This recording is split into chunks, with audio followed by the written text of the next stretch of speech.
Man, I thought you'd be a smarter woman, being Nick's wife, but you're just hopeless. Nick sure did have a bad marriage, Mark said, chuckling. Now, hand over the checkbook. If you refuse, we're getting a divorce. All right, but you'll regret this. When I said that, Mark probably didn't understand the meaning. He smiled confidently and said, No, I won't. Mark is mistaken. Either way, there's no way he's getting his hands on a fortune. And I've come up with a good plan. It would be great if Mark could learn his lesson. I'm Karen, 35 years old. 6 years ago, I married my husband Nick and led a happy life. I always thought I would continue to live a happy life, but my presumption was shattered 3 years later. Nick died in a car accident. Since then, I've been devastated and unable to recover. Mark, who was Nick's best friend, supported me during this time. He took me out, recommended good movies, and did all sorts of things to cheer me up. Thanks to him, I was able to recover from the shock of Nick's death 3 years later. I'm really grateful to Mark. Then, one day, Mark suddenly proposed. Karen, will you marry me? Huh? I understand it's complicated because of Nick, but isn't it about time? You should think about your own happiness from now on. Indeed, 3 years have passed, and I feel like I've recovered from the shock of Nick's death, and that's thanks to Mark more than anything. I hadn't considered it until now, probably because I felt guilty about Nick, but if I were to be with Mark, would Nick be happy? I'll make you happy, not just for me, but for Nick too. Looking at Mark, who said this and looked at me straight in the eyes, I decided to trust him. Okay, I understand. Thank you. And so, I decided to marry Mark. In the beginning, my marriage with Mark was going very well.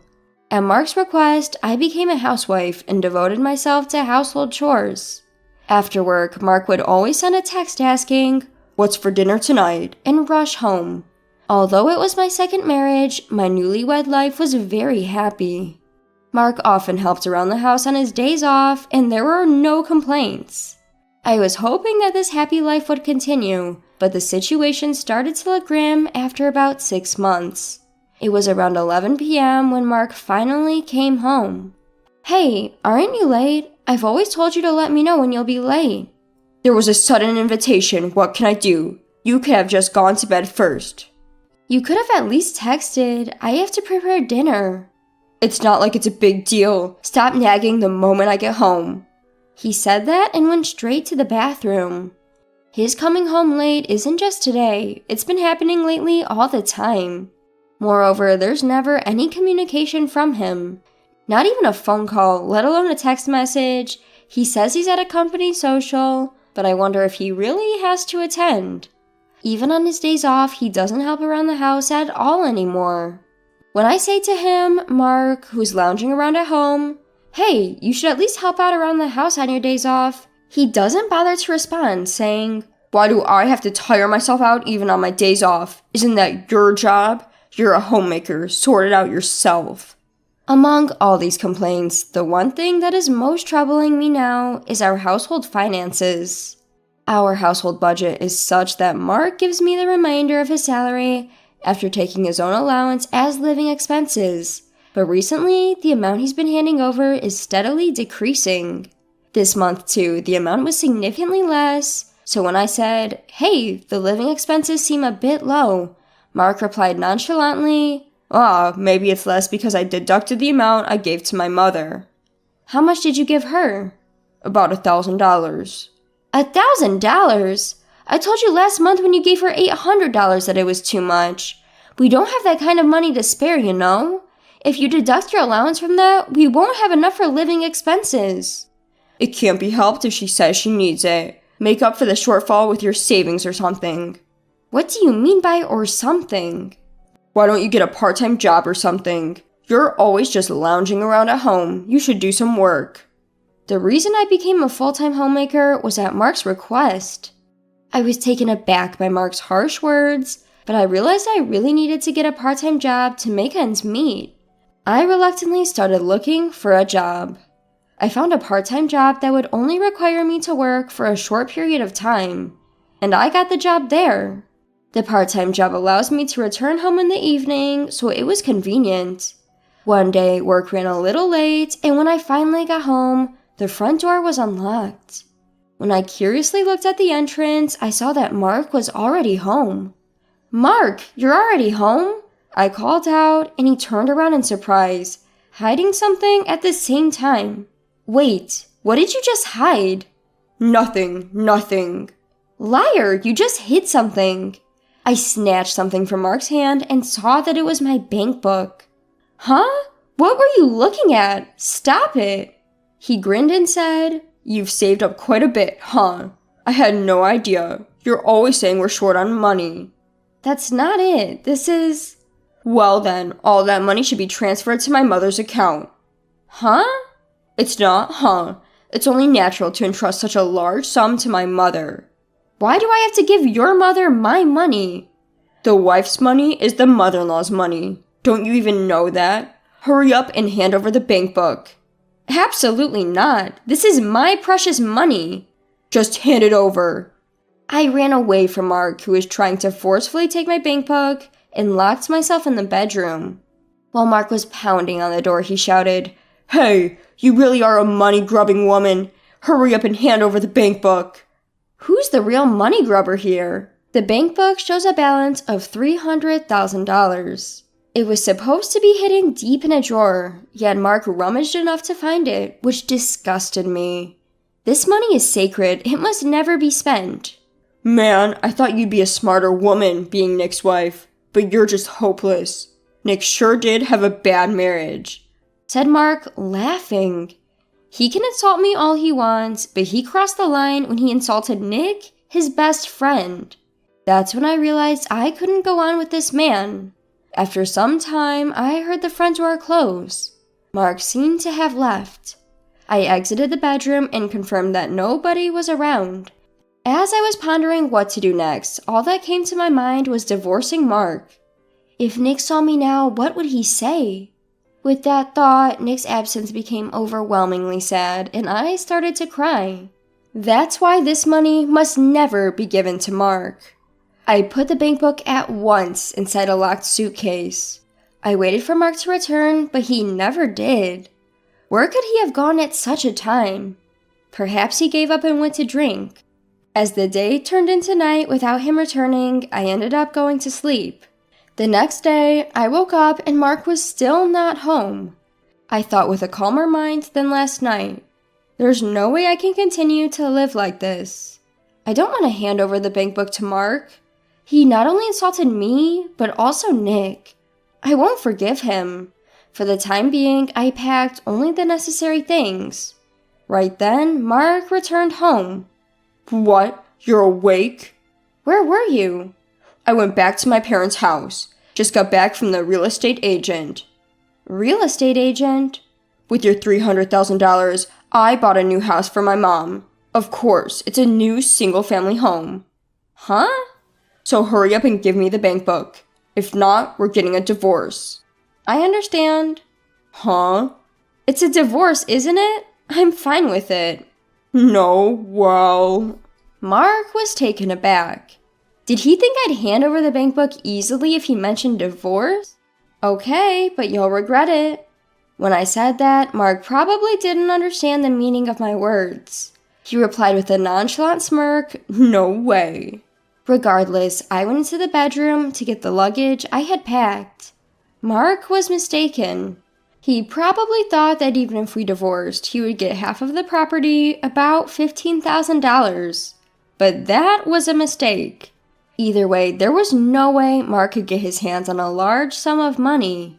However, just that was too light of a punishment for the insult he threw at Nick and me. And then I thought of a good plan. It would serve Mark right if he got a taste of his own medicine. I returned my bank book to the kitchen drawer, grabbed my luggage and said, "I'll mail the divorce papers later. Don't touch the rest of my things. I'll move them when I have time." Perhaps suspicious of my thorough preparation, Mark gave me a puzzled look, but I left the house anyway. I booked a room in a business hotel near the station and decided to spend about a week there. During my hotel stay, I found a rental apartment suitable for living alone. After finalizing the contract with the apartment, I immediately began moving. I returned to the house during Mark's absence in the afternoon to move my belongings, but when I checked the bank book I had left in the drawer, sure enough, money had been withdrawn, leaving a balance of $150,000. This was exactly as I had expected. Mark probably used half as his share and used it to fund the purchase of a brand new house for his mother, but he would regret that later. I got the divorce papers from the city hall, filled them out, and mailed them to Mark. However, even after a week and then 2 weeks, there was no sign of them being delivered to the city hall, and I couldn't reach Mark by phone. After insisting for a while, Mark finally picked up, sounding irritated. "Could you hurry up and submit the divorce papers to the city hall?" "Divorce papers? Oh, I'll submit them next week." "Get on it! And you withdrew money from my bank account, didn't you? That's illegal to do without my permission, you know." "Idiot, it's not illegal to withdraw money from a family member's account. Besides, half of it would be mine anyway after the divorce, so it's only right that I took it. I'm hanging up now." "Wait a minute." He hung up the phone just like that. But that was fine with me, because Mark had acted just as I had anticipated. A little while later, it seems Mark had finally submitted the divorce papers to the city hall. When I checked, Mark and I were officially divorced. A month later, I was at work. The company that had hired me part-time was hiring full-time employees, and when I applied, they accepted me. I heard a commotion near the company's entrance, and when I went to check it out, to my surprise, Mark and his mother were desperately arguing with the receptionist. I hurried over and exclaimed, "Hold on, what's going on?" When I spoke up, the two of them turned towards me with an incredible urgency. "Karen, we've been looking for you. Please hear us out." "Please, Karen, forgive us." As they started to loudly discuss right then and there, I somehow managed to calm them down, explain the situation to my boss, and we moved to a nearby cafe. "What is this about? I'm troubled if you come to my workplace." The two of them, with pale faces, began desperately explaining to me.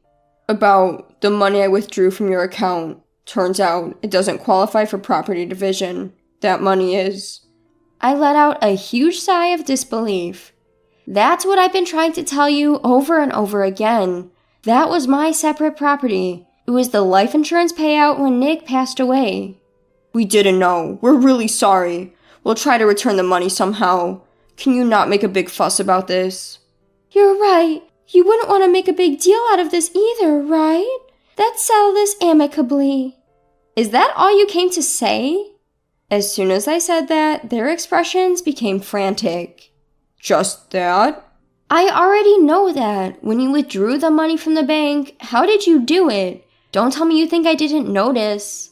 "Well, that's, No, we had no choice but to do that because we needed the money." "It's likely this is what happened.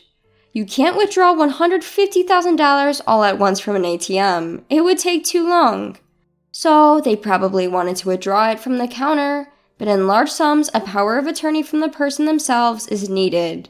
I assume my mother-in-law wrote that power of attorney, and she was probably the one who answered the confirmation call from the bank. In essence, my mother-in-law pretended to be me. This is a clear crime. And yet, even now, they were still trying to deceive me about it. There's no way I can forgive this man." Mark pleaded. "Please forgive me. Lawyers have been coming to the office. The stares from the employees are painful, and my boss is asking about the situation. My position is at risk. If anything else happens, I'll have to quit my job and I won't be able to find another one. Please, let's settle this out of court." "I was also told by my husband that we're getting a divorce. I was just blinded by the prospect of a brand new house. It was just an impulse." It's true that I managed to recover from Nick's death thanks to this man. So maybe I could forgive him if he was sincere. Yet, in the end, this man also insulted my beloved Nick. If it weren't for that, things wouldn't have gotten this bad. It doesn't concern me. The next time we meet will be in court. "Wait, please, Karen." "Karen, please." The two of them kneeled right there in the cafe, but I ignored them and walked out. In the end, they were the ones at fault. And ultimately, Mark and my former mother-in-law faced a large claim for damages from me, resulting in a huge debt. The $150,000 withdrawn from my account was returned to me by my former father-in-law out of his own pocket. The newly built house they had purchased was immediately sold, but it only covered a portion of the purchase price. Mark, of course, lost his job. In this day and age, he couldn't find another job and ended up living as a live-in security guard, eating cheap sandwiches every day and living hand-to-mouth while repaying his debt. My former father-in-law divorced my former mother-in-law. She rented a cheap apartment and lives a frugal life while doing part-time jobs every day. Meanwhile, I've been happily living my life, working steadily at my company. I'm back to being single after the divorce, but I believe it's just another part of life and I'm willing to start over. But recently, a wonderful man who is kind and caring has appeared in my life. I'm proceeding with this relationship cautiously so as not to make the same mistake, but I can't help but hope this is a good connection.